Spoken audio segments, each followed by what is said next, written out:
What's up, everyone? John Rettinger of Techno Buffalo here. We are live in New York City at Radio City Music Hall, where Samsung just took the wraps of this guy. This is their latest flagship, the Samsung Galaxy S4. There's a lot to like on this phone. It's going to be available in either blue or white. Of course, we're taking a look at the white variety here. So let's start with the gorgeous screen. It is now a 5-inch 1080p screen at the resolution of 1920 by obviously 1080, giving it a pretty crazy 441 ppi. It's going to ship with Android 4.2.2, the latest version of Jelly Bean.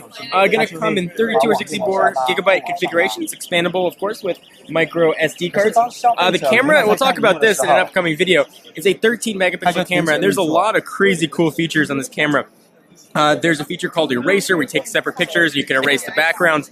It's supposed to have almost zero shutter lag, but of course we'll take a look at that. Obviously 1080p video, 60 frames per second. 2 megapixel camera right up there on front. Wi-Fi, 802.11, ABG, and now AC, which is starting to become standard. Sensors, all the usual stuff you'd expect, including a barometer for temperature, humidity, and all kinds of some gesture stuff in here. So let's take a quick look around the phone. Left-hand side, in typical Samsung fashion, there's your volume rocker. On the right-hand side, there's the power and lock button. The phone here is extremely thin. It's gone on a diet and gotten even bigger.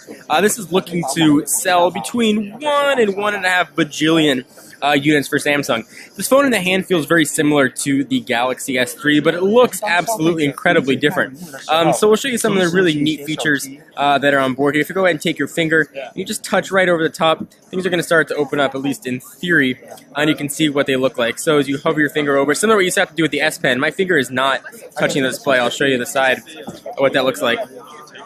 The finger, that was touching. Do the one more shot.